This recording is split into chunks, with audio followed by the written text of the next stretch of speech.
बदलते भारत की शान।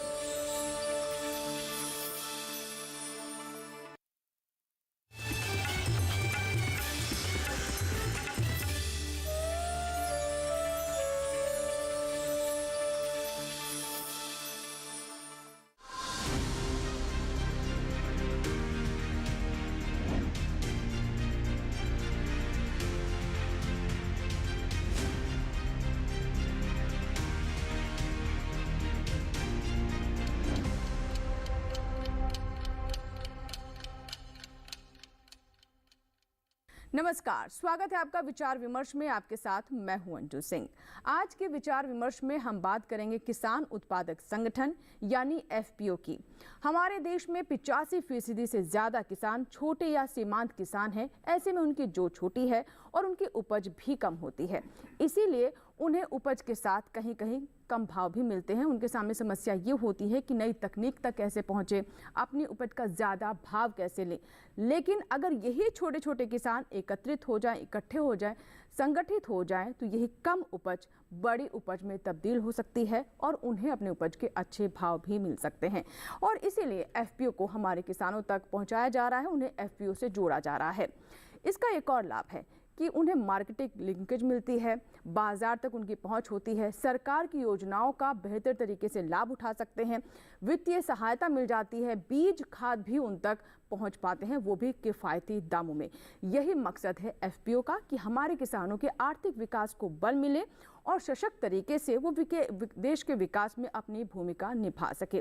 तो आज एफपीओ पर बात करेंगे, किस तरीके से किसान इससे जुड़ रहे हैं, कैसे उन्हें लाभ हो रहा है और कौन कौन सी इस राह में चुनौतियां भी आ रही हैं जिसे सरकार दूर करने की लगातार कोशिश कर रही है, उसके लिए भी प्रयास किए जा रहे हैं।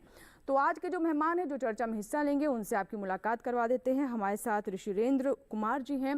सर, बहुत बहुत स्वागत है आपका कार्यक्रम में। आप विशेष सचिव हैं कृषि विभाग उत्तर प्रदेश में, और आपसे समझेंगे कि किस तरीके से राज्य और सेंटर की एक जो भूमिका है बहुत महत्वपूर्ण हो जाती है जब जो कृषि संबंधी योजनाएं हैं वो किसानों तक जब पहुँचानी होती हैं, क्योंकि राज्य का मसला है और केंद्र की जो योजनाएं हैं वो तभी सुचारू रूप से आगे बढ़ पाएंगे जब राज्य की भी उसमें भूमिका महती रहेगी।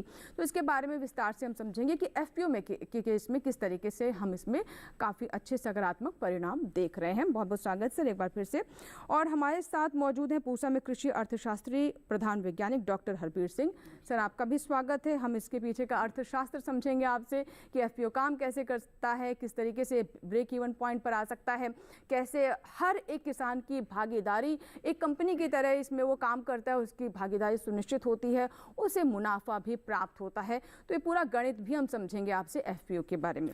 एक बार फिर से सर आपका स्वागत है। और हमारे साथ मौजूद हैं ललित गोयल जी जो कि मुख्य निदेशक हैं एनसीडीसी यानी एक ये इम्प्लीमेंटिंग एजेंसी है। सर, स्वागत है आपका कार्यक्रम में। और आपसे समझेंगे कि जो योजना है वो इम्प्लीमेंट किस तरीके से हो रही है, यानी कैसे इसे हम देख रहे हैं कि एक जो कागज़ पर जो योजना होती है और ज़मीनी तौर पर किस तरीके से उसे उतारा जाता है, दोनों को समझने का हम प्रयास करेंगे और कैसे किसान इसे और बेहतर तरीके से समझे, उनके लिए सरल हो, सुगम हो, ताकि योजना का लाभ भी ले सके। तो विस्तार से आपसे भी इस पर चर्चा होगी। और हमारे साथ एक किसान हैं जो कि एफपीओ से ही जुड़े हुए, हमारे साथ नरेंद्र सिंह तोमर जी हैं। सर, स्वागत है आपका। और क्योंकि आप एफपीओ से जुड़े हुए हैं तो आपके अनुभव कैसे रहे हैं, किस तरीके से आपने अपने जीवन में बदलाव देखा, क्या किसानों का रुझाव इस ओर बढ़ रहा है, और एक जो कॉन्फिडेंस बिल्डिंग की बात होती है यानी किसानों के बीच में वाकई में क्या एफपीओ को लेकर एक विश्वास पैदा हो रहा है, क्या वो विश्वास आत्मविश्वास में तब्दील हो रहा है, बात होगी इस पर भी। तो चलिए शुरुआत करते हैं आज के विचार विमर्श की। सभी मेहमानों से हमने आपकी मुलाकात करवा दी है और बारी बारी इसकी बारीकियों को समझेंगे, लेकिन उससे पहले ये रिपोर्ट देखते हैं जो तमाम जानकारियों को समेटे हुए है।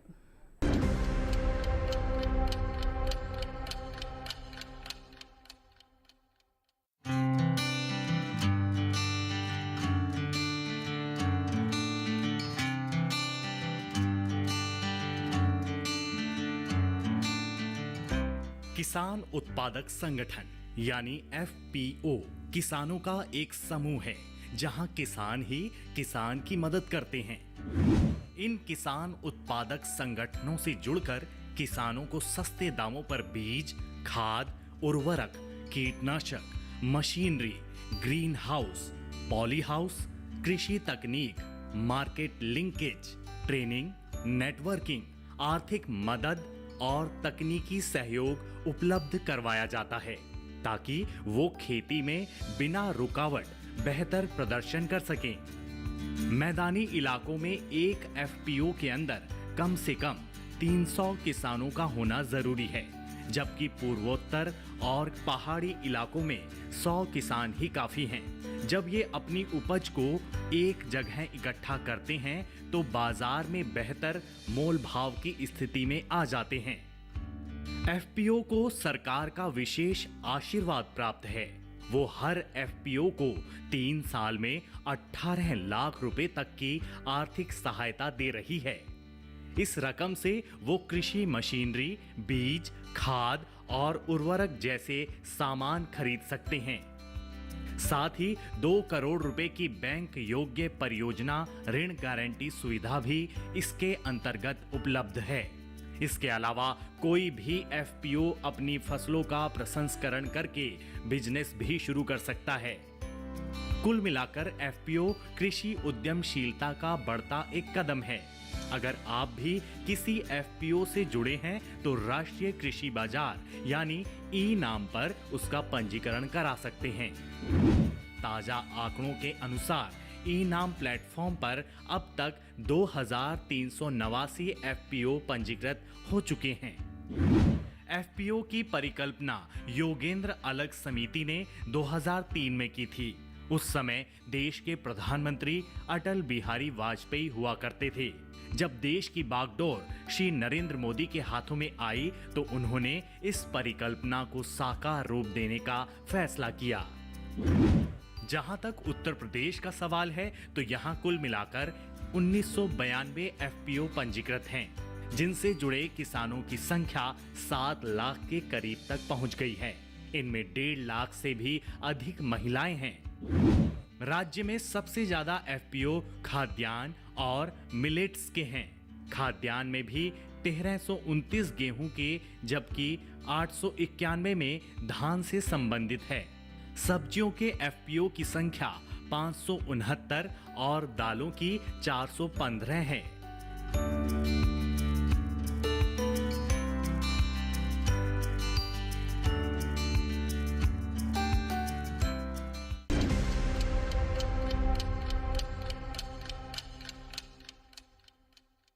तो अभी आपने रिपोर्ट देखी जिसमें हमने आपको बताया कि कैसे एफपीओ से महिला सशक्तिकरण भी हो रहा है, महिलाएं भी इससे जुड़ रही हैं। चाहे मिलेट्स हो या अन्य जो पारंपरिक हमारी फसलें हो, उनमें भी हम एफपीओ की भूमिका काफ़ी अहम देख रहे हैं। बागवानी के क्षेत्र में भी हम देख रहे हैं कि नए नए एफपीओ सामने आ रहे हैं। चलिए बातचीत की शुरुआत करते हैं। सबसे पहले मैं ऋषिरेंद्र जी आपसे जानना चाहूँगी कि किस तरह आप देख रहे हैं अपने क्षेत्र में एफपीओ आज कहाँ पहुंचा है। जब सरकार ने इस योजना के बारे में सोचा और उसके बाद इसे इम्प्लीमेंट किया गया, किस तरह का रुझान किसानों की तरफ से आप देख रहे हैं। और एफपीओ जो हमारा एक नया किसान आज देख रहा है, मैं चाहती हूँ उसे भी समझाएं बहुत ही सरल भाषा में कि है क्या ये। देखिए, बहुत ही सरल भाषा में अगर मैं कहूँ तो एफपीओ जो है किसानों के लिए और पूरी तरह से किसानों के हित में बनाया गया एक संगठन है। और जैसा आपने अपने शुरुआती संबोधन में कहा कि हमारे यहाँ के अधिकांश जो कृषक हैं, हमारी चाहे देश की बात हो और उसमें उत्तर प्रदेश की बात हो, तो हमारे यहाँ जो जोत का आकार बहुत ही छोटा है। और छोटे आकार की जोत होने के कारण हमारे जो कृषि निवेश होते हैं, जो इनपुट साइड की चीज़ें होती है, टेक्नोलॉजी होती है, उसको लागू करने में, उनको अफोर्ड करने में बड़ी दिक्कतें होती हैं लोगों को। और सामूहिक रूप से हम अगर वो काम करते हैं तो हमें उसमें काफ़ी सहूलियत होती है। दूसरी बात कि जब कोई उत्पाद हम अपने खेतों से या कृषि से जुड़े हुए अन्य चीज़ों से प्राप्त कर लेते हैं, अन्य चीज़ों का मतलब कि चाहे वह आप उसको शहद पालन को भी जोड़ सकते हैं कृषि संवर्गीय उत्पादों में, दुग्ध पालन को जोड़ सकते हैं, फूलों की खेती होती है, औद्यानिक फसलें हैं, सुगंधित फसलें, कई चीज़ें इसमें जुड़ती हैं। तो जब वो उत्पाद हमारे आ जाते हैं, हमारा किसान मेहनत करके उसको उपजाता है, तो उसको अच्छी तरह से मार्केटिंग करके और अच्छे मूल्य दिलाने में एफपीओ जब संगठित होकर काम करते हैं तो उसकी भूमिका बड़ी इम्पोर्टेंट हो जाती है जी। आप इसको ऐसे भी समझ सकती हैं कि आप एक किसान कुछ बोरी गेहूं लेके एक मंडी में जाता है तो उसकी जो क्षमता होगी मोल भाव की, या जिसको हम लोग बार्गेनिंग की क्षमता कहते हैं, और कोई एक समूह जाता है और 1 ट्रक या 2 ट्रक गेहूं लेके जाता है, तो उसकी जो क्षमता होगी उनमें काफ़ी आसमान ज़मीन का अंतर होगा। बिल्कुल। तो ट्रांसपोर्टेशन कॉस्ट भी घटती है। जी जी, तो इसी एक व्यापक कॉन्सेप्ट को लेकर भारत सरकार ने 10,000 FPO की नीति लाई और हम लोग सभी राज्य मिलकर इसमें अग्रणी भूमिका निभा रहे हैं और निश्चित रूप से इसमें किसानों में बड़ा उत्साह है, खासकर उत्तर प्रदेश में। जी बिल्कुल, तो जैसे कि आप बता रहे हैं कि बहुत उत्साह किसानों के बीच में देखा जा रहा है और एक जो बहुत महत्वपूर्ण बात आपने यहाँ पर रखी कि जब एक किसान अपनी अकेले उपज बेचने जाता है तो उसकी कॉस्ट भी ज़्यादा लगती है, ट्रांसपोर्टेशन कॉस्ट होती है, मंडियों में मोल भाव करने की स्थिति में वो नहीं रहता। लेकिन जब एक FPO जब उसी उपज को बेचने जाता है तो तस्वीर अलग होती है। मैं तोमर जी से जानना चाहूँगी क्योंकि वो खुद FPO से जुड़े हुए हैं। तोमर जी, पहले आप किस तरीके से खेती करते थे, कैसे अपनी उपज को मंडियों में बेचते थे और अब क्या है, आप किस तरह से आप FPO के बाद किस तरह की बदलाव तब्दीलियाँ देख रहे हैं? जी नमस्कार। देखें मैम कि जैसे सर ने कुछ चीज़ें कवर करी हैं, जैसे आप समझेंगे कि शुरुआती दौर में जैसे आप इनपुट की बात करें या फिर आप फॉरवर्ड लिंकेज की बात करें, जैसा कि आप देखेंगे कि जब किसान का इनपुट लगने की बात आती है तो आप देखेंगे कि एक किसान अगर अलग अलग दुकानों पे जाता है, अलग अलग दुकानों से जब लेके आता है तो लाने का ले जाने का जो भाड़ा व्यय करता है किसान, तो मैं समझता हूँ जब किसान एक संगठित होकर किसी एक, जैसे आप देखेंगे किसी बड़े डीलर के पास जाता है, आप फॉर एग्जांपल आप देखेंगे कि 300 लोगों का अगर हमें इनपुट चाहिए तो और 300 लोगों की रेट होती है और 1 लोगों की रेट है, एक किसान की रेट है, उसमें बहुत सारा फर्क पड़ता है मैम। तो पहले आप कैसे जानते थे मंडी में, कैसे पहले क्या होता था और अब क्या होता है? पहले जैसे आप देखेंगे कि जब संगठन नहीं था हमारे पास में तो हम लोग अलग अलग दुकानों पे जाया करते थे, अलग अलग रेट तय हुआ करती थी। जब वॉल्यूम ज़्यादा बढ़ जाता है, जैसे आप इनपुट की ही बात करेंगे, वॉल्यूम बढ़ जाता है तो हम एक जगह से लाते हैं तो उसमें ट्रांसपोर्टेशन का सबसे बड़ा बेनिफिट होता है। तो हम एक संगठित होकर जब जाते हैं तो हमें रेट भी हमें उस हिसाब से लग जाती है। जब फिर अब उसके बाद जब हम हार्वेस्ट होता है तो फॉरवर्ड लिंकेज की बात करते हैं, जब मार्केट में हमें ले जाना होता है, मैं एक इंडिविजुअल किसान जब मंडी में जाता है, जैसा कि सर ने बताया, तो हम हमारी क्षमता नहीं रहती क्योंकि हमें ट्रैक्टर शाम तक खाली करना है, ट्रैक्टर भाड़े का है। जी जी, व्यवहारिक तौर पर बात करें तो कई बार किसान ऐसे फंस जाते हैं कि मंडी जाते जाते रात हो जाती है जी और जी 2 दिन का उन्हें किराया लगाना पड़ता बिल्कुल है। बिल्कुल बिल्कुल, तो एक पूरा योजनाबद्ध तरीके से FPO काम करते हैं, तो वहाँ पर ये जो कमियां हैं वो दूर करने में मदद मिलती है, जैसा कि तोमर जी खुद हमें बता रहे हैं, FPO से जुड़े हुए किसान हैं।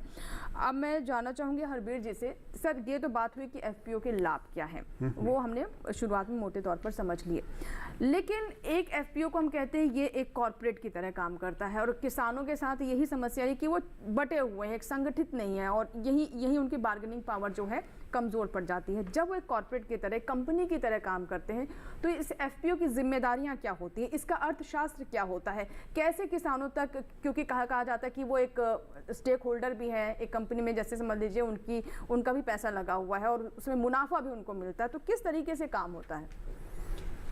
देखा जाए तो ये एक स्वाभाविक विचार ये जो सदस्यों के मन में आता है कि जब हम किसी भी समूह के सदस्य बनते हैं और हमारी सामूहिक जिम्मेदारी होती है, तो सामूहिक जिम्मेदारी में ये भी आता है कि हम अपने संगठन को सफल बनाएं। जी। सफल बनाने के लिए प्रत्येक सदस्य का कर्तव्य बनता है कि वो अपनी तरफ से भरपूर प्रयास करे, ईमानदारी, निष्ठा और लगन से काम करे। और ये सब भावनाएं, FPO एक ऐसा प्लेटफॉर्म है जिसपे ये सब भावनाएं मिलती है उनके सदस्यों को। इसीलिए आपने देखा होगा कि देश के अनेक कोनों में जो भी FPO सक्सेसफुल हैं, जो सफल हैं, वहाँ पे आप ये पाएंगे कि उनके सदस्यों के बीच में आपसी विश्वास, आपसी समझदारी और लगन, ये तीनों चीज़ें आप गुण वहाँ पे उभर के आते हैं। ये हमने भी किसानों के साथ जो बात की है, तो जो भी सफल FPO हैं वहाँ पे आपसी विश्वास होना एक बहुत महत्वपूर्ण चीज़ है। हालांकि आप इसको एकदम से इसकी मात्रा या तुलना इस तरह से नहीं कर सकते संख्यात्मक रूप में, लेकिन ये बहुत ज़रूरी है एक FPO को सफल रूप से कार्य करने के लिए। जी जी बिल्कुल। NCDC से हमारे साथ ललित गोयल जी हैं। सर, अब क्योंकि आप इम्प्लीमेंटिंग एजेंसी से जुड़े हुए हैं तो मैं ये चाहूँगी कि ये किसानों को समझ है, किसान इसे समझ सकें, ये पारदर्शी हो, सरल हो, इसके लिए क्या किया जा रहा है? क्योंकि देखिए जब भी हम उनको समझाते हैं कि एफपीओ है, संगठन है, आप इससे जुड़िए, आपका इसमें एक शेयर होगा, तो किसान थोड़ा सा उलझा सा महसूस करता है। तो ये जो उलझन है, ये जो आशंकाएं हैं, ये दूर करना भी बहुत ज़रूरी है। इसके लिए ना इस एफपीओ को ई नाम पे पंजीकरण किया जा रहा है, जो एक ऑनलाइन पोर्टल है जी। तो इसके फायदे हैं कि एफपीओ को अधिक बाजारों और खरीदारों तक पहुंच हो जाती है और कीमतों की वास्तविक जानकारी रहती है एफपीओ को, और इससे व्यापार में भी पारदर्शिता आती है और एफपीओ के खाते में इससे सीधा भुगतान रहता है पेमेंट का जी। और इससे जो भी प्रोडक्ट बिकता है ई नाम पे, उसमें गुणवत्ता की परख होती है, उसके बाद उसका मूल्य निर्धारण होता है। तो इसके ये फायदे रहते हैं जो ई नाम पे हम जो रजिस्टर करवा रहे हैं एफपीओ को। और एक नया प्लेटफॉर्म भी आया ओएनडीसी पे भी अपना सामान बेच सकता है एफपीओ, उसको काफ़ी अच्छे दाम मिल रहे हैं एफपीओ को ओएनडीसी और ई नाम पे। जी जी। तो इससे बिचौलियों की जो थी ना, जो बिचौलियों के पास पैसा जाता था, तो वो अब सीधा एफपीओ के खाते में आ रहा है। तो इससे उसका जो भी प्रोडक्ट है उसका ज़्यादा मूल्य मिल रहा है उसको एफपीओ को इस समय जी किसानों को। बिल्कुल, जैसे कि हम अभी तक तो मंडियों की बात कर रहे थे, लेकिन देखिए मंडी से आगे की बात हो रही है, डिजिटल बाजार की बात हो रही है। ई नाम ये भी सरकार की तरफ से एक बहुत अच्छी योजना है। डिजिटली हमारे किसान अपनी उपज को बेच सकते हैं, देश के किसी कोने में बेच सकते हैं, और जब एफपीओ इससे जुड़ रहा है तो आप समझ लें कि इसकी वृद्धि दर कितनी तेज़ी से होगी और कितनी तेज़ी से काम होगा। अब मैं ऋषिन्द्र जी आपसे जानना चाहूँगी कि जब हम एक एफपीओ के फॉर्मेशन की बात करते हैं तो प्रैक्टिकली जब आप फील्ड में जाते हैं, किसानों के बीच जाते हैं, तो किस तरीके से उन्हें समझाया जाता है कि कैसे एक एफपीओ का रजिस्ट्रेशन कराएं? इसका एक दफ्तर होगा, बोर्ड ऑफ डायरेक्टर्स होंगे, इसका एक अकाउंट होगा जिसके बारे में भी जिक्र किया हमारे मेहमान ने। तो किस तरीके से किसानों को इसके बारे में समझाया जाता है? ये पूरी रूपरेखा कैसे रची जाती है? देखिए, जैसा शुरुआत में आपने कहा कि ये एक संगठन है और कृषकों का संगठन है, और कृषक जो शब्द है इसमें कृषि के अलावा अन्य कई चीज़ें जुड़ती हैं, जैसा हम लोगों ने शुरू में डिस्कस भी किया कि अन्य जो भी कृषि संवर्गीय चीज़ें हैं वो भी इसमें आती हैं। भारत सरकार ने जब इसकी रूपरेखा बनाई तो इम्प्लीमेंटिंग एजेंसी और उसके नीचे सीबीबीओ और उसके नीचे जो हमारे एफपीओज होते हैं उसका कॉन्सेप्ट लाया, और हम लोग जब फील्ड में जाते हैं तो उनकी ही भाषा में किसानों को बताते हैं, समझाते हैं कि आपको आज कृषि को लाभकारी रूप में ले जाना है। कृषि को ऐतिहासिक रूप से जहाँ तक उत्तर प्रदेश की बात है कि हम लोग जो सीरियल्स है, चावल, गेहूं, दलहन, इनके उत्पादन में लगे रहे हैं और उसमें कृषकों की आय में सीमित ही वृद्धि हो पाई है। अभी माननीय प्रधानमंत्री जी का लक्ष्य है कि किसानों की आय को दुगना किया जाए, और उसके लिए हमें क्रॉप के डाइवर्सिफिकेशन में जाना होगा और उसकी प्रोसेसिंग के बाद उसके जो दाम बढ़ते हैं प्रोडक्ट के, उसके ओर जाना होगा।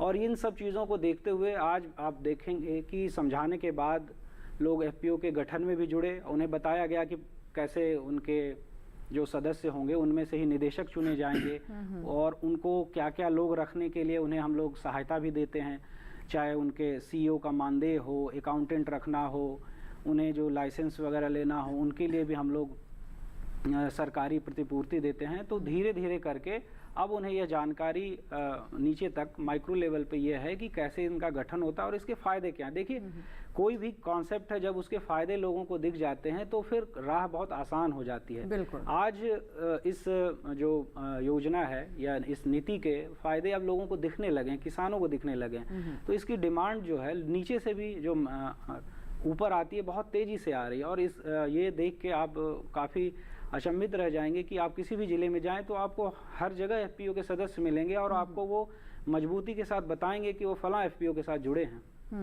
बिल्कुल, और ये गर्व की बात दिखाता है कि जब आप बता रहे हैं कि किसान खुद बहुत गर्व के साथ बताते हैं कि वो किस एफपीओ से जुड़े, वो एक अपने आप में वो पहचान भी इसे अपनी बताते हैं, पहचान के तौर पर भी इसे लेते हैं। अब मैं तोमर जी आपसे मैं समझना चाहूँगी कि क्या जो नए किसान हैं, युवा किसान हैं, क्या इस बदले हुए स्वरूप को लेकर वो उत्साहित हैं, क्योंकि अभी तक यही होता था कि खेती किसानी मतलब अगर आप आप शहर में नौकरी करें, अगर नौकरी नहीं मिली तो आप गांव आ जाए वापस, मतलब उस तरीके से नहीं देखा जाता था। लेकिन जब इसे हम संगठित कर रहे हैं, एफपीओ से जोड़ रहे हैं, नई नई योजनाएं आ रही हैं, तो जो आज का युवा किसान है, जो नया किसान है, जो पढ़ लिख कर अपने गाँव में ही रहना चाहता है, उसमें किस तरह का बदलाव आप देख रहे हैं? जी, निश्चित रूप से आप देखेंगे कि युवा की भागीदारी किसी भी मतलब आप देखेंगे, जैसे भारत निर्माण की बात करें, आप राजनीति की बात करें, किसी भी परिवेश में आप देखेंगे कि युवा की भागीदारी बहुत ज़रूरी है। और युवा के साथ में जो वृद्धजन है, हमारे किसान है, जैसे आप देखेंगे मैं भी किसान हूँ, हमारा पूरा परिवार, हम लोग जैसे देखेंगे मैं इंडियन नेवी से रिटायर्ड हूँ, मैं आपको बताना चाहता हूँ। तो नौसेना में कार्य करने के पश्चात हमने जब ये भाव देखा कि कैसे किसानों के साथ जुड़ के हम एक संगठन से काम करके आए हैं, उससे कैसे जोड़ सकते हैं किसानों को, तो हम लोग जब ज़मीनी स्तर पे जाते हैं मैम, तो हम बताते हैं कि युवाओं को कि आपको जैसे कि ओनरशिप कैसे आएगी। हम अभी कंपनी में काम कर रहे हैं, आप बाहर जाएंगे यहाँ से कहीं दूर काम करने, तो उसका एक तय रहता है, आपको 8 घंटे 10 घंटे जो जॉब करेंगे तब एक काम मिलेगा। है आप अपनी खेती भी कर रहे हैं, आप उसमें शेयर होल्डर भी हैं, आपको इसका हिस्सा भी मिलेगा। और अब छोटे छोटे लघु उद्योग, जैसे बताया कि सर ने कि इसमें ऐसा नहीं है, कृषि के साथ साथ जिनके पास खेती नहीं है वो मधुमक्खी पालन कर सकता है, पशु पालन कर सकता है, ऐसे कई विभिन्न प्रकार के ऐसी योजनाएं हैं भारत सरकार भी चला रहा है कि जैसे हम छोटे छोटे उद्योग लगा के आप देखेंगे कृषि से गोबर से बनाए हुए कुछ उत्पाद हैं, तो हम संगठित होकर जैसे आप देखेंगे 300 से 500 किसान हो जाता है, तो उसमें युवाओं को रोजगार मिलता है। इसमें कंपटीशन नहीं है। सबसे अच्छी बात मैं आपको बताना चाह रहा हूँ कि कंपटीशन बिल्कुल नहीं है। जैसे कितना भी युवा हो, कितना भी किसान हो, बहुत ज़्यादा संभावना है एग्रीकल्चर में, अपार संभावना है। आप देखेंगे कोई गोबर से बनाए उत्पादों का काम कर सकता है, कोई इनपुट बेच सकता है, कोई इनपुट खरीद। एफपीओ हो या कॉर्पोरेटिव हो, उनकी आत्मा ही सहकार है, यानी एफपीओ भी यही है कि सहकार है, साथ मिलकर कार्य, इसमें होड़ नहीं आगे निकलने की, एक दूसरे का सहारा बनकर एक दूसरे का मार्गदर्शन करते हुए इसमें आगे बढ़ना है। और जब आप एक संगठन के तौर पर आगे बढ़ते हैं तो ऐसे में विकास की राह पर आप और आगे और तेज़ी से बढ़ सकते हैं। अब मैं हरवीर जी आपसे जानना चाहूँगी, जो एक सरकार की तरफ से जो राशि दी जाती है एक एफपीओ को खड़ा करने के लिए 3 साल के लिए, वो किस तरीके से प्राप्त होती है, सहायता किस तरीके से दी जाती है, और ये पैसा जो जाता है एफपीओ पर के पास कि ताकि वो सस्टेन कर सके, वो अपना दफ्तर बना सके, अपने एम्प्लॉयज़ को रख सके, इसकी क्या शर्तें होती है, किस तरीके से ये होता है? इसकी ज़्यादा सटीक और विवरणात्मक जो जानकारी है वो तो हमारे विशेष सचिव महोदय दे पाएंगे, लेकिन जो मैं इसमें बताना चाहता हूँ कि जो भी सहायता, जो भी मानदंड सरकार द्वारा तय किए गए हैं कि एक एफपीओ को कितना सहायता दी जाएगी, वो सब स्पष्ट रूप से उपलब्ध हैं।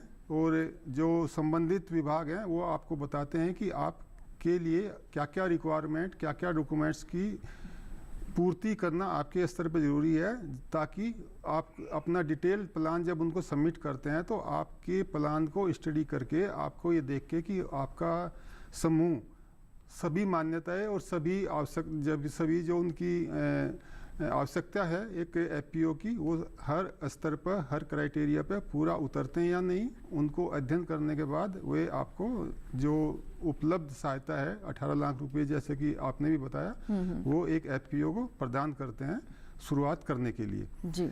इसमें जो मेरा मुख्य उद्देश्य जो है आपसे जुड़ने का ये है कि आपको बताने का, पहले क्या है कि एफपीओ का जो पहला एक मैसेज जाता था आम जनता में या किसानों में कि जो जिनके पास, किसानों के पास ज़मीन है वो ही इससे जुड़ सकते हैं। लेकिन मेरे साथी तोमर जी ने अभी बताया बहुत स्पष्ट रूप से कि जिनके पास ज़मीन नहीं है वो भी इस समूह के, इस एफपीओ के सदस्य बनकर उससे लाभ उठा सकते हैं। एक संगठित जो ग्रुप जब काम करता है तो नेचुरली उसके पास बहुत सारी और शक्तियाँ या और लाभ होते हैं जो जिनका वो अपने उत्थान के लिए उपयोग कर सकता है। जी जी बिल्कुल, जैसा आप बता रहे हैं कि अगर ज़मीन नहीं भी है तो बहुत सारे विकल्प है, पशुपालन है, बी फार्मिंग है, और भी बहुत सारे ऑप्शंस हैं। उसके बारे में भी हम बात करेंगे कि कौन कौन से क्षेत्र में एफपीओ ज़्यादा अच्छे रिजल्ट परिणाम दे रहे हैं। और इसके अलावा एक एफपीओ कामयाब हो, लंबे समय तक सस्टेन करे, यानी जिस मकसद के साथ उसकी शुरुआत की गई है उस मकसद पर वो आगे बढ़ सके, इसके लिए कौन कौन से उसमें गुण होने चाहिए और साथ ही कौन सी शर्तें होनी चाहिए ताकि एफपीओ आगे बढ़ सके और उससे जुड़े हुए किसान की आय में वृद्धि हो सके, उनका विकास हो सके। जानेंगे इस छोटे से ब्रेक के बाद, कहीं मत जाइएगा, बने रहें आप विचार विमर्श के साथ।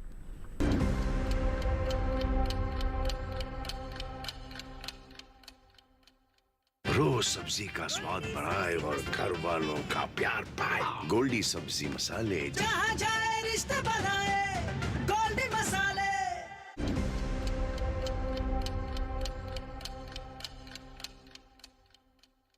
ब्रेक के बाद एक बार फिर आपका स्वागत है। आप देख रहे हैं विचार विमर्श। आज विचार विमर्श में हम बात कर रहे हैं एफपीओ के बारे में। एफपीओ के लाभ क्या है, कैसे किसान इससे जुड़े और कैसे उनकी तकदीर इससे बदल रही है, वो विकास की राह में आगे बढ़ रहे हैं और देश के भविष्य को संवार रहे हैं।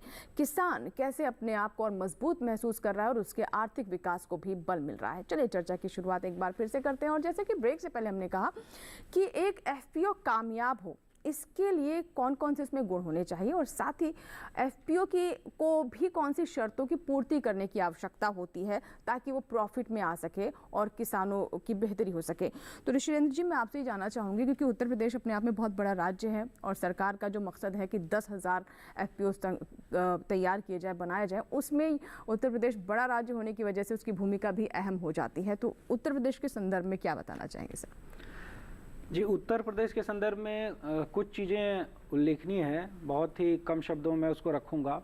जब भारत सरकार ने 10,000 एफपीओ की योजना लाई तो उसमें उत्तर प्रदेश के हिस्से में जो 1,000 एफपीओ का लक्ष्य शुरुआत में प्राप्त हुआ था और उसकी सफलता और उसके आकर्षण को देखते हुए प्रदेश सरकार ने अपना इनिशिएटिव लेते हुए अपनी एक नीति जारी की, जो कि एफपीओ नीति आई थी हमारी 2021 में।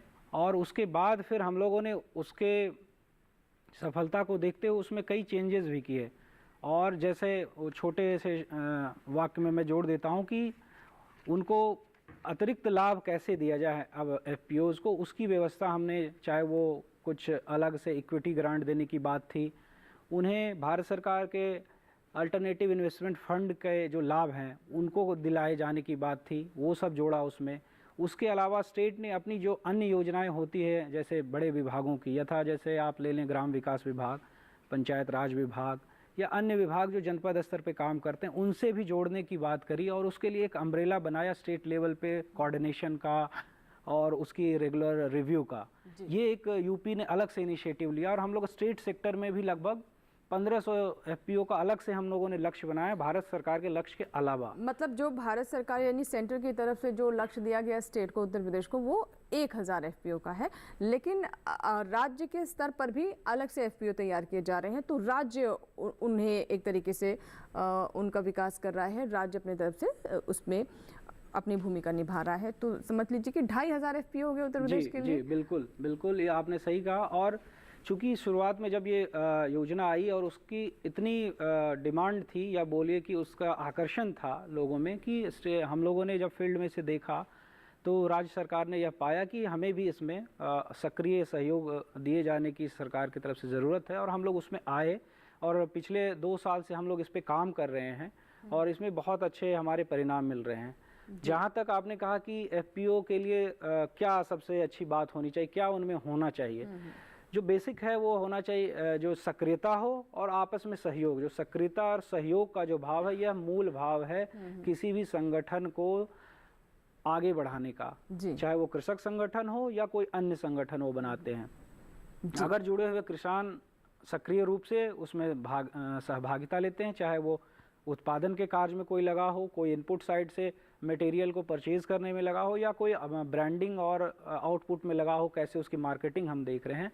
अगर सब लोग सक्रिय रहते हैं तो हमने देखा है और प्रदेश का ये अनुभव है कि जो सक्रिय लोग होते हैं वाले एफपीओ है वो बहुत आगे निकल जाते हैं। आज हमारे प्रदेश में ऐसे कई एफपीओ हैं जिनके मेंबर्स न केवल राष्ट्रीय स्तर पे बल्कि वैश्विक स्तर पे अपने प्रोड्यूस को भेजने में सफल हुए हैं और उसमें उनका सभी लोगों का, उन लोग का बहुत बड़ा योगदान है। इसके अलावा आपने कहा कि एफपीओ गठन के क्या मानक होते हैं और कैसे उनको हम लोग देखते हैं कि ये एफपीओ गठन के लायक लोग तैयार हैं कि नहीं है।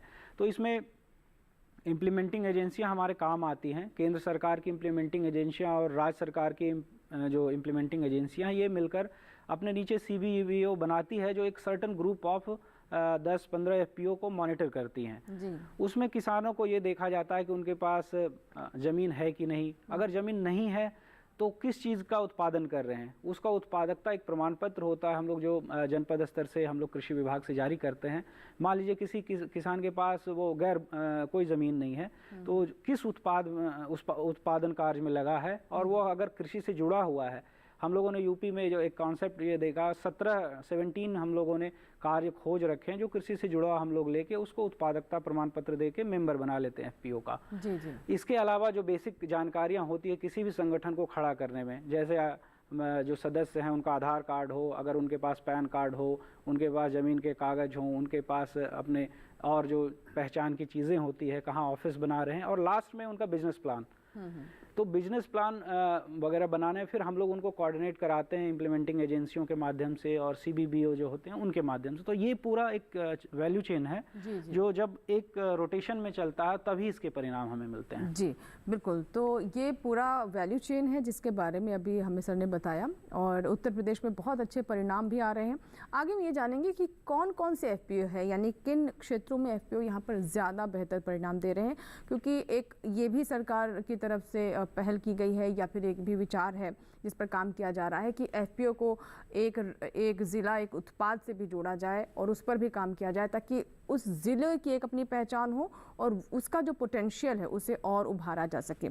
ललित जी, मैं आपसे जानना चाहूँगी, FPO ठीक है, उसका गठन हो गया, जो उत्पाद है वो एक किसान पैदा कर रहे हैं, लेकिन मार्केटिंग एक बहुत पेचीदा यहाँ पर पॉइंट है जो फंस जाता है, जो किसान जिसको लेकर अभी भी उतना जागरूक नहीं है या फिर उतना दक्ष नहीं है। वो पैदा तो कर लेता है लेकिन उसकी मार्केटिंग उस स्तर की नहीं कर पाता है। तो आपकी एजेंसी के माध्यम से इस अड़चन को किस तरह से दूर किया जाता है? हमारी जो NCDC है तो FPO को मदद कर रहा है कि वो E-NAM के साथ कैसे रजिस्टर्ड हो और ONDC के साथ कैसे रजिस्टर्ड हो, और अब तक NCDC तकरीबन 250 FPO को E-NAM पे रजिस्टर्ड करवा चुका है, जिससे जहाँ पे वो अपने उत्पादों की बिक्री कर रहे हैं तो उनको उचित मूल्य मिल रहा है इसमें। तो जैसे सर ने कहा है कि उत्तर प्रदेश से भी कई FPO हैं जो अपना सामान बेच रहे हैं, और वो सामान ऑल ओवर इंडिया बेचा जा रहा है, वो एक क्षेत्र तक सीमित नहीं है। बिल्कुल, तो देखा आपने कि किस तरीके से इससे मार्केट लिंकेज भी हो रहा है और देश के कोने कोने तक किसानों के उत्पाद FPO के माध्यम से पहुंच रहे हैं। हरप्रीत जी, मैं आपसे अब समझना चाहूँगी कि जो हम मार्केट लिंकेज की बात करते हैं तो ऐसे में क्या विशेष उत्पादों के ही जो FPO है उनका ज़्यादा हम अच्छा परिणाम देख रहे हैं, या फिर ऐसे उत्पाद जो बाज़ार तक नहीं भी पहुँच पा रहे थे, जिनकी इतनी अच्छी मार्केटिंग नहीं थी, इतने लोग जागरूक नहीं थे, उनको और उभारने में, उनके लिए बाजार बनाने में इससे मदद मिल रही है? देखिए, FPO जब से आए हैं, ये एक चीज़ इनके पीछे जो मूल भावना थी और जहाँ से इन्होंने अपने सफलतापूर्ण कदम उठाने शुरू किए है, वो ये है कि किसान की आमदनी कैसे बढ़ाई जाए। जी बिल्कुल। और किसान, आपने देखा होगा पिछले अगर वर्षों पे अगर आप नज़र डालें तो हमारा हमेशा जोर रहा है कि किसान के खेत पे उत्पादन कैसे बढ़ाया जाए। लेकिन उत्पादन तो आप देख रहे हैं वर्ष प्रति वर्ष बढ़ता ही जा रहा है और रिकॉर्ड उत्पादन प्राप्त हो रहा है, लेकिन किसानों को आमदनी उस तेज़ी से, उस रफ्तार से नहीं बढ़ रही थी। और हमने ये पाया है कि बहुत उच्च स्तरीय कमेटी बनी हुई है, बहुत अध्ययन हुए हैं इस क्षेत्र में। उन्होंने सबने यही बताया कि अगर आप मार्केटिंग को, विपणन को अगर सशक्त बनाएं, अगर बाजार तक पहुंच बनाएं किसान की, उसकी उत्पादन लागत कम करें, तो किसान अपना कोई भी उत्पाद बाजार में अच्छी कीमत पर बेच सकता है और सभी सदस्यों को उसका लाभ मिलेगा। तो FPO या E-NAM, ये सब जो नए संस्थागत इनोवेशन हुए हैं जो हाल के वर्षों में जो आप देख रहे हैं, और इसके लिए मैं आपको भी धन्यवाद देना चाहूँगा, क्योंकि आपने जिस विषय को लिया है, हालांकि कई स्तरों पे आप ये सुनेंगे FPO और E-NAM, लेकिन अगर आप फील्ड में जाएं तो अभी भी, जैसा कि हमने एक अध्ययन राजस्थान में किया था और हरियाणा में भी किया था, राजस्थान में जो हमारे सैंपल फार्मर्स थे उनमें लगभग 65% किसानों को ही इसके बारे में जानकारी थी, एफपीओ और ई नाम के बारे में। यानी कि अभी भी आवश्यकता है इस तरह के प्रोग्राम के द्वारा इस तरह की जानकारी किसानों तक पहुंचाने की। ये कि ये एक संगठन है जिसके द्वारा आप अधिकतम लाभ कमा सकते हो अपनी खेती से। और जो भी आप उत्पाद उगाते हैं, जो भी आप बनाते हैं खेत में, सिर्फ उत्पाद ही मार्केट में ले जाके बेचें और अच्छा दाम मिले। उसके अलावा अगर आप एक संगठन में हैं और मिलके उसका प्रसंस्करण करते हैं, उत्पाद को प्रोसेस करते हैं, मूल्य संवर्धन करते हैं, तो आपको और भी अच्छा दाम मिलेगा और उसमें सिर्फ पूरे समूह के सदस्य लाभान्वित होंगे उससे। जी तो जी ऋषिरेंद्र जी, अब हम उत्तर प्रदेश के संदर्भ में बात करते हैं। जैसा कि सर ने कहा कि सिर्फ उपज या फसलों तक ही सीमित नहीं है एफपीओ, वैल्यू एडिशन या फिर मार्केटिंग से जुड़ा हुआ जो लिंकेज है उसकी बात कर रहे हैं, तो उसमें भी इससे काफ़ी फ़ायदा होता है। उत्तर प्रदेश में हमने देखा कि ख़ास तौर पर गेहूं, चावल, मतलब अनाज के जो एफपीओ है वो ज़्यादा सक्सेसफुल है। इसके पीछे क्या ये एक नीति के तहत किया जा रहा है या फिर किसानों का ही रुझान इस तरफ ज़्यादा है? इस तरह के एफपीओ में हम देखने की काफ़ी विकास है। देखिए, जैसा शुरुआत में भी मैंने कहा कि ऐतिहासिक रूप से यह प्रदेश जो रहा है, जो सीरियल्स के उत्पादन में, और आज भी हम लोग सबसे बड़े उत्पादक में से एक हैं। और शुरुआती जब चरण था तो चूँकि कृषक जिस फसलों के उत्पादन से जुड़े थे उसको लेते हुए ही संगठन में आए, यानी जो ताकत थी उसी को ही और बेहतर करने का प्रयास किया। लो हैंगिंग फ्रूट का कॉन्सेप्ट है कि जो जिसमें वो बेस्ट थे उसको लेके आए। लेकिन जब उन्होंने यह पाया कि इनके जो उत्पादों के जो मूल्य हैं और अन्य उत्पादों को मूल्य, और उनकी थोड़ी सी वो वैल्यू एडिशन करके या प्रोसेसिंग करके और उसके उत्पादन के मूल्य अगर बहुत ज़्यादा मिल रहे हैं तो वो उस ओर शिफ्ट करने लगे। जैसा अब फॉर एग्जांपल अभी मिलेट ईयर भी चल रहा है हमारा, तो मिलेट्स में हमारे बहुत अच्छे आज के डेट में एफपीओज हैं। इसके अलावा हमारे औद्यानिक जो फसलें हैं, मशरूम में आप चले जाएं, आप मटर में चले जाएं, आप मिर्च में चले जाएं, आप बीच में मैंगोज़ का सीजन था उसमें चले जाएं, इसमें हमारे एफपीओज डाइवर्सिफाई कर रहे हैं जिले को लेके। और पुनः जो आपने पहले जो बताया कि ओडीओपी का कॉन्सेप्ट है, तो हम लोगों ने जो अपनी एक्सपोर्ट पॉलिसीज़ हैं, उत्तर प्रदेश की कृषि निर्यात नीति भी है 2019 में आई थी, तो उसके माध्यम से भी हम लोग ज़िले में उत्पादों को चिन्हित करते हैं कि किसकी पोटेंशियल एक्सपोर्ट की ज़्यादा है, और जिसकी पोटेंशियल ज़्यादा है उसकी तरफ किसानों को उन्हें समझा के ही और या उन्हें प्रेरित करके या उन्हें ट्रेडर्स और फॉरवर्ड लिंकेजेस से जोड़ के कोशिश करते हैं कि वो शिफ्ट करें अपने आप को। और जब एक बार उनको देख लेते हैं कि उनके उत्पादन से उन्हें क्या लाभ मिल रहा है, तो अगल बगल के किसान, अन्य जिले के किसान भी जुड़ते हैं। आप आज पाएंगे कि पूर्वांचल में, बनारस के आसपास के क्षेत्रों से गल्फ कंट्रीज़ को डेली फ्लाइट से जाती है सब्जियां, मिर्चें, नींबू, ये सब रेगुलर जा रहे हैं।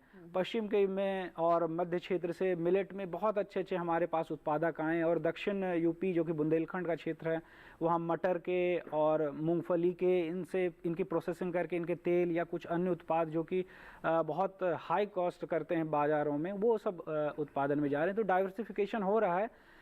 थोड़ा समय लगा, लेकिन जब क्योंकि जो भी लगातार परंपरा है उससे शिफ्ट होने में अमूमन थोड़ा वक्त लगता है, लेकिन अब इस ओर रुझान विविधीकरण में, डाइवर्सिफिकेशन में बहुत ज़्यादा है। यानी जो परंपरागत फसलें चली आ रही थी उसमें तो रुझान पहले ज़्यादा देखा गया एफपीओ का उत्तर प्रदेश में, लेकिन अब डाइवर्सिफिकेशन यानी विविधीकरण की तरफ भी आ रहे हैं, जिसमें बागवानी है, मिलेट्स के बारे में आपने बताया, जो प्रोसेसिंग है वो सेक्टर भी काफ़ी उभर रहा है, और एफपीओ की वजह से ही इस पोटेंशियल को और उभारा जा रहा है, जिसमें मदद मिल रही है। अब मैं नरेंद्र जी आपसे जानना चाहूँगी, आप जिस एफपीओ से जुड़े हुए हैं वो किस तरह से काम कर रहा है और कौन सी फसल या फिर किस क्षेत्र में है वो? जी मैम, हम जैसे हमारा एफपीओ है, आप देखेंगे कि वहाँ पे हमारा लगभग 30,000 हेक्टेयर आलू का रकबा है। एक मुरैना के पूरे मुरैना जिला को आप देखेंगे लगभग। तो उसमें हम लोग लगे हैं कि प्रोसेसिंग वैरायटी वहाँ पे ज़्यादातर टेबल पोटैटो होता था वहाँ पे। तो हमने प्रयास किया है कुछ मार्केट लिंकेज के साथ में कि हम कैसे यहाँ पे प्रोसेसिंग वैरायटी डेवलप करें जिससे किसानों की आय बढ़े। होता क्या है, जो टेबल पोटैटो को कभी मार्केट हाई होते हैं, कभी डाउन होते हैं। आलू एक ऐसी फसल है, आप देखें उद्यानिकी में आती है, लेकिन उसका क्या है, कभी बाजार बहुत ज़्यादा होता है और कभी बाजार बहुत नीचे जाता है। तो हम लोग प्रयास कर रहे हैं एफपीओ के साथ जोड़कर किसानों को। इस बार हमने 1000 एकड़ का लक्ष्य रखा है पूछती जा रहा है, मतलब कि कैसे किसानों को हम 1000 एकड़ तक इस सीजन में हम लेके जाएंगे। प्रोसेसिंग जैसे पोटैटो वहाँ पे लोग कैसे करना सीख जाएंगे, तो हम चाहते हैं कि हम फिर अपनी खुद की प्रोसेसिंग यूनिट स्थापित करेंगे। एक मध्य प्रदेश की ब्रांड में, चंबल की ब्रांड में हम लोग पैक करके जैसे मार्केट में हम लोग अपना खुद का प्रोसेसिंग करके बेचने का हमारा लक्ष्य हमने रखा है अगले आने वाले समय में, क्योंकि अभी हमें सीखना है। और कैसे इसकी तकनीकी, जैसे कुछ किसान हैं उन्हें नहीं आता है कि टेक्निकल, जैसे 26 इंची पे लोग रखते थे, हमने अभी 30 इंची पर रखना स्टार्ट प्रारंभ कराया है, जिससे आलू हरा नहीं होता है और आलू चटकता नहीं, आलू का साइज अच्छा होता है। उसी प्रकार से तकनीकी सहायता के साथ साथ में अभी एक साथ मैम होता क्या है, जैसे परंपरागत लोग खेती करते हैं, एक साथ हम मोबिलाइज नहीं करते हैं, धीरे धीरे करके हम उनको तकनीकी सहायता के साथ में जो चीज़, जो यंत्र नहीं है वो भी हम लोग प्रयास करते हैं पंजाब से या कहीं से हम लोग लेके।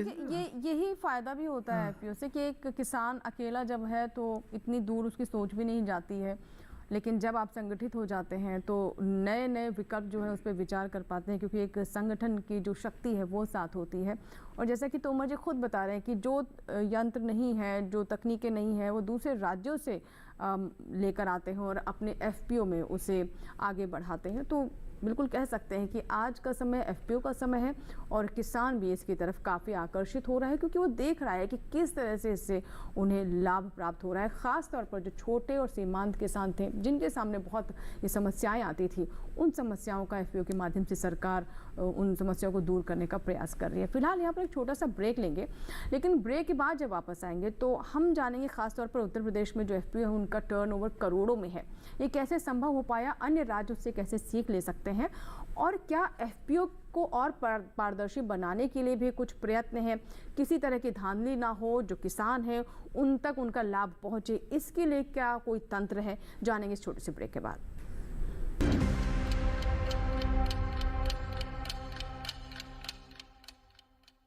रोज सब्जी का स्वाद बढ़ाए और घर वालों का प्यार पाए, गोल्डी सब्जी मसाले। जहाँ जाए रिश्ते बनाए गोल्डी मसाले।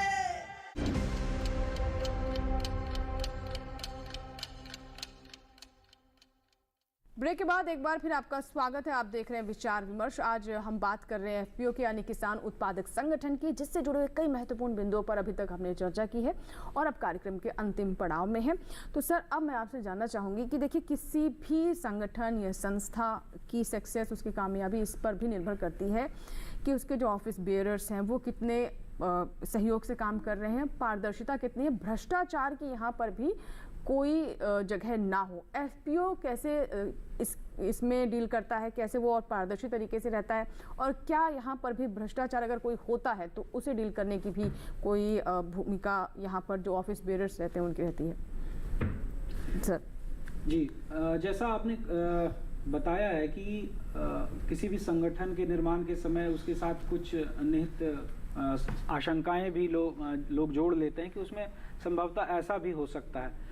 निश्चित रूप से ये माइक्रो लेवल का काम है और कई कठिनाइयाँ आती है और संभव है कि कुछ ऐसे भी उदाहरण मिल जाएं, लेकिन सरकार की तरफ से हम लोग इसको प्रयास ये करते हैं, चाहे आप भारत सरकार की गाइडलाइंस देखें या उत्तर प्रदेश राज्य की गाइडलाइंस देखें, तो जो गठन में चाहे उनके निदेशक कौन होते हैं उन पे एक नज़र हम लोग की रहती है कि किनको वो डायरेक्टर्स बना रहे हैं। 5 डायरेक्टर बनते हैं, उनके सीईओ कौन है, वो अकाउंटेंट किसे रख रहे हैं, सालाना वो उनको ऑडिट कराना होता है जो कंपनीज, यानी जवाबदेही पूरी सुनिश्चित करती है सरकार। तभी जो आपने शुरुआत में बात पूछी थी कि 18 लाख रुपए जो उन्हें 3 साल में दिए जाने होते हैं, बिल्कुल, तो उसके बेंचमार्क बने हुए हैं और वो जब वो अचीव करते हैं उसको और उसका सर्टिफिकेशन इम्प्लीमेंटिंग एजेंसियां सरकार को देती है, तभी उनकी जो राशि है हम लोग क्रेडिट करते हैं उन्हें।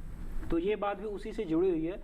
तो निश्चित रूप से संभावनाएं होती हैं कुछ गलतियों की, तो उसे हम लोग हमेशा क्रॉस चेक करते हैं लगातार और डिफरेंट माध्यम से कोशिश करते हैं कि कभी कभी हम थर्ड पार्टी कोई असेसमेंट भी टीपीए करा ले, जिससे पता चल जाए कि आउट ऑफ द वे क्या चल रहा है, कोई गलत कोई चीज़ तो नहीं चल रही है। बिल्कुल, ये देखिए, ये बहुत अच्छी बात है कि अकाउंटेबिलिटी है इसमें, सरकार को जवाब देना है एफपीओ को कि जो पैसा दिया गया है या फिर किसानों का जो पैसा लगा है वो सही दिशा में इस्तेमाल हो रहा है नहीं। तो यहाँ पर भ्रष्टाचार की कोई जगह नहीं है, कोई यहाँ पर आशंका हमारे किसान मन में ना पाले। नरेंद्र जी, अब मैं आपसे जानना चाहूँगी, क्योंकि आप 4 साल हो गए हैं आपको इस क्षेत्र से जुड़े हुए, आपकी जर्नी कैसे शुरू हुई, कहाँ से आपके मन में विचार आया कि मैं FPO से जुड़ूँ? जी मैम, मैं बताना चाहूँगा आपको कि मैं 15 साल नौसेना, भारतीय नौसेना, इंडियन नेवी में मैंने जॉब करी। तो मैं 2019 में रिटायर हुआ था। बट मेरे मन में एक भाव था कि मैं किसानों के बीच में काम करूं, चंबल में जाके, जहां मेरी जन्मभूमि में, किस प्रकार से किसानों के साथ काम करूं। आए दिन देखा जा रहा है रकबा छोटा होता जा रहा है और महंगाई, जैसे आप देखेंगे कि किसानों को दाम कैसे मिल सके संगठित होके। तो हमें एक भाव आया, तो मैं जैसे एग्रीकल्चर यूनिवर्सिटी में मेरा जाना होता था ग्वालियर में, तो जैसे ही मैं रिटायर हुआ उसके पश्चात ही लॉकडाउन लग गया। तो मैम आप देखेंगे कि लॉकडाउन के पश्चात में ही हमने लॉकडाउन में एक ग्वालियर जिला पंचायत का सर्व ग्वालियर ऐप है, तो हमारी चंबल एग्रो के द्वारा ही संचालित किया गया, जिससे हमें पुणे की द विलेज स्क्वायर मैगजीन में हमारा नाम भी अंकित हुआ है। और उसके पश्चात हमने एक प्रोजेक्ट ऑर्गेनिक फार्मिंग का नीति आयोग के साथ में हमने गुना डिस्ट्रिक्ट में जो मार्केट लिंकेज वहाँ पे कई वर्षों से लंबित था वो प्रोजेक्ट, तो किसी ने संचालित नहीं कर पाया, तो उन्होंने हमें दिया। तो हमने बड़े बखूबी उस प्रोजेक्ट को इसी अप्रैल में हमने कंप्लीट करके दिखाया। फिर आप आगे आते हैं, हमने जैसे आप आगे बढ़ते हैं तो हमें एक हमारा किसान केयर एग्री इनपुट बाजार, तो हमने एक खोला कि FPO का खुद का हमारा फ्रेंचाइज मॉडल, जैविक उत्पाद, कैसे किसान गांव-गांव में, जैसे आप देखेंगे गांव में हर किसी के पास थोड़ी जगह रहती है, छोटा इनपुट स्टोर खोल के और अपने घर पे ही कम लागत में, जिसमें बिजली का बिल ना लगे, तो वहीं के वहीं अपने गांव में ही सिर्फ बेच सके, जिसका भाड़ा नहीं लगेगा, उसका कोई बिजली खर्चा नहीं होगा, ऑफिस खर्चा नहीं रहेगा। उसी प्रकार से फिर आगे आते हमने कॉन्ट्रैक्ट फार्मिंग में हमने बढ़ावा देने के लिए, जिससे होता क्या है किसानों की आमदनी सुनिश्चित हो जाए। कैसे होता क्या, आलू कभी फेंकता है मार्केट में, कभी लोग फेंकते हैं, तो हम चाहते हैं कि मुझे इतनी सारी बातें सुनकर लग रहा है नरेंद्र जी कि आपकी 4 साल की जर्नी नहीं है, 40 साल की है। और यही देखिए फ़ायदा है, जब आप संगठन से जुड़ जाते हैं, FPO से जुड़ जाते हैं, तो कितनी तेज़ी से आगे बढ़ते हैं कि अभी भी बहुत कुछ बताने के लिए उनके पास था, लेकिन अब मुझे दूसरे मेहमान के पास जाना होगा। ललित जी, आप हमारे दर्शकों को क्या संदेश देना चाहेंगे जो FPO से जुड़ना चाहते हैं या जो आज के नए दौर की कृषि से जुड़ना चाहते हैं? मैं ये संदेश देना चाहूँगा कि अकेला किसान को काम करना काफ़ी मुश्किल रहता है। तो जैसे तोमर साहब ने बताया, तो हर एक किसान को संगठन के साथ जुड़ना चाहिए। संगठन के साथ जुड़ने के फ़ायदे हैं कि वो अपनी जो उसका फसल का उचित मोल भाव कर सकता है और उसको अच्छे दाम मिल सकते हैं।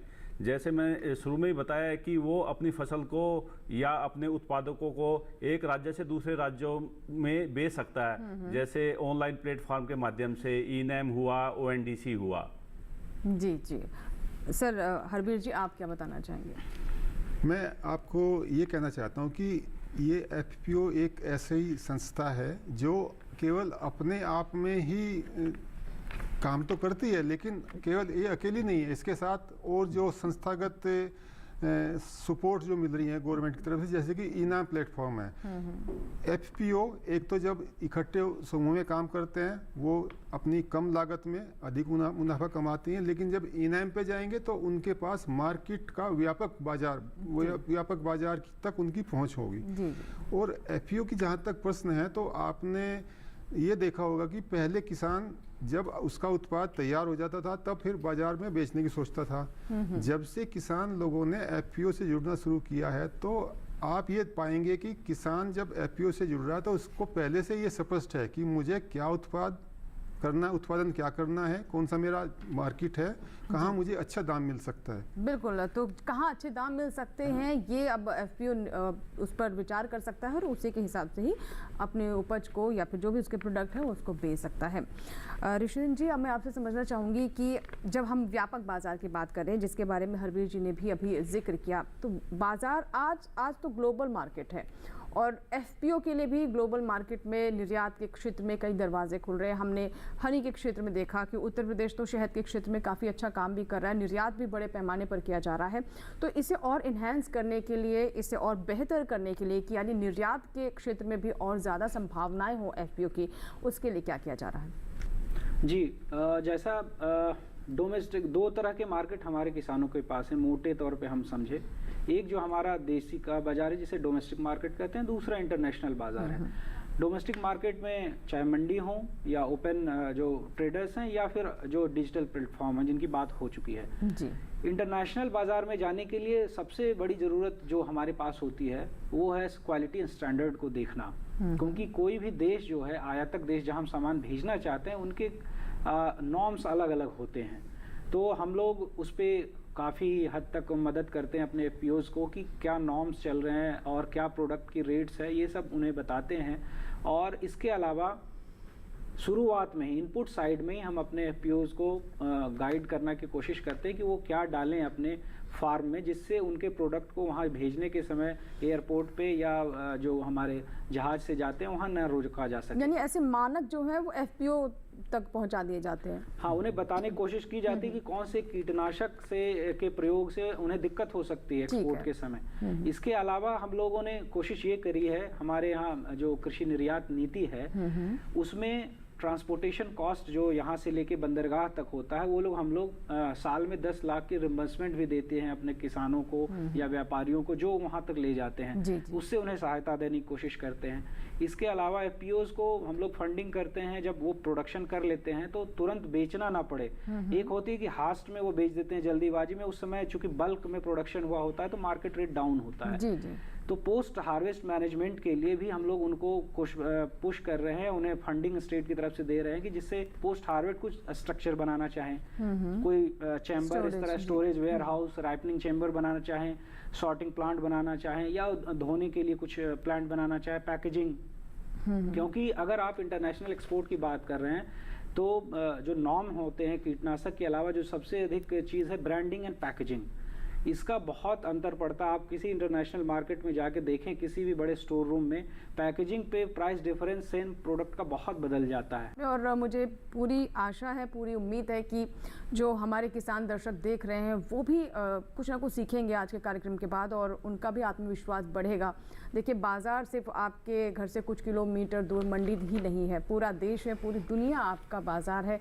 बस ज़रूरत है कि सही राह आप पकड़ें, और जिसके बारे में आज हमने आपको बताया कि एफपीओ किसान उत्पादक संगठन, इससे जुड़िए, इसका लाभ लीजिए, सरकार की योजनाओं को बेहतर तरीके से समझिए, नई तकनीक का इस्तेमाल कीजिए, खाद बीज ये बेहतर दाम पर आप तक पहुंच सकेंगे और आप में भी एक वो कॉन्फिडेंस होगा, वो आत्मविश्वास होगा और अपने उपज को लेकर एक जो गर्व होता है किसानों को, अपने स्तर पर आप उसका मोल भाव भी कर पाएंगे। और जैसा कि हमारे मेहमान ने भी बताया, ऋषिरेंद्र जी ने, कि आज तो किसान विदेश तक जा रहा है, विदेशों में उसे बुलाया जा रहा है ट्रेनिंग के लिए, शिक्षा के लिए, जानकारी के लिए, ताकि और बेहतर प्रोडक्ट्स और बेहतर उपज हम विदेशों तक पहुंचा सके, अपने देश का किसान अंतर्राष्ट्रीय पटल पर अपनी एक छाप छोड़ सके। बहुत बहुत शुक्रिया सभी मेहमानों का, आप स्टूडियो में आए और आज के विषय पर इतनी विस्तृत चर्चा की, बहुत बहुत धन्यवाद। इसी के साथ ही आज के विचार विमर्श में फिलहाल इतना ही, लेकिन अगर आपके कोई सुझाव है, कोई फीडबैक है या अगर आप चाहते हैं कि किसी विषय पर हम विचार विमर्श करें तो आप हमें ईमेल भी कर सकते हैं। हमारा ईमेल पता नोट कर लें। हमारा ईमेल आईडी है vicharvimarsh08@gmail.com। आपके ईमेल्स, आपके फीडबैक का हमें ज़रूर इंतज़ार रहेगा। आपके सुझाव हमें कार्यक्रम की गुणवत्ता को और बेहतर करने में मदद करते हैं। यहाँ लेंगे आपसे इजाज़त, लेकिन आप बने रहें दूरदर्शन किसान के साथ। विचार विमर्श के एक नए विषय, एक नए अंक के साथ फिर होगी आपसे मुलाकात। तब तक के लिए दीजिए इजाज़त। नमस्कार।